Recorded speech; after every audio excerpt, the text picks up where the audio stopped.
Guys আমরা এখন আছি হচ্ছে আবুধাবির টিকটক ব্রিজে। আমার পিছিয়ে যে ব্রিজটা দেখতে পারতেছেন এই ব্রিজটার নাম হচ্ছে টিকটক ব্রিজ। যারা আবুধাবিতে থাকেন অনেকেই জানেন ব্রিজটার সম্বন্ধে। অ্যান্ড চলেন ব্রিজে দেখি কি করে। ব্রিজে সম্ভবত কিছু ভিডিও শট চলতেছে, সো দেখাই আপনাদেরকে আমি।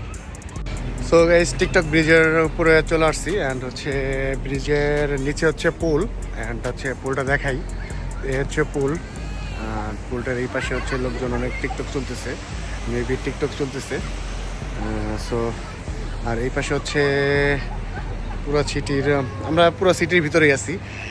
সাথে আছে সুজন। সুজন কেমন লাগতেছে? তো গাইস আসেন আমরা দেখি এদিকে কি কি হয়। তো এই পাশটা পুরোটাই দেখতে পারতেছেন।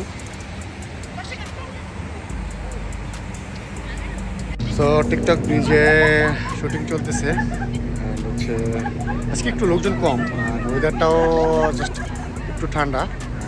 গতকালকে এতটা ঠান্ডা ছিল না, সো আজকে ওয়েদারটা একটু বেশি ঠান্ডা, বাট এই ওয়েদারটা আমার ভালো লাগতেছে অনেক। সো এই জন্যই ক্যামেরাটা অন করা। সো আমার ফার্স্ট গত পরশুর ব্লগটা দেখতে পারছো যে ওইদিকে কীরকম গরম ছিল, আর আজকে ওরকম গরম নাই, আজকে অনেক ঠান্ডা আছে। তো আজকে আমরা প্ল্যানিং করছি হাঁটতে বের হবো। সো হাঁটার পাশাপাশি আমার কাছে কোনো সেট আপ নেই, জাস্ট আমি আমার ফোনটা নিয়ে বের হয়েছি। প্ল্যানিং ছিল না কোনো ভিডিও বানানো, এই জন্য কোনো সেট আপ নিয়ে বের হয়নি। সো জানি না নয়েজ কীরকম আসতেছে, বাট আই হোপ নয়েজ ভালো আসবে, কজ হচ্ছে আজকের ব্যাকগ্রাউন্ডটা অনেক সুন্দর আসতেছে। অ্যান্ড পিছিয়ে দেখতে পারতেছেন আজকের ব্যাকগ্রাউন্ডটা কত সুন্দর। অ্যান্ড হচ্ছে এই পাশে তো অলরেডি শুটিং চলতেছে, অ্যান্ড আমিও শুটিং করতেছি।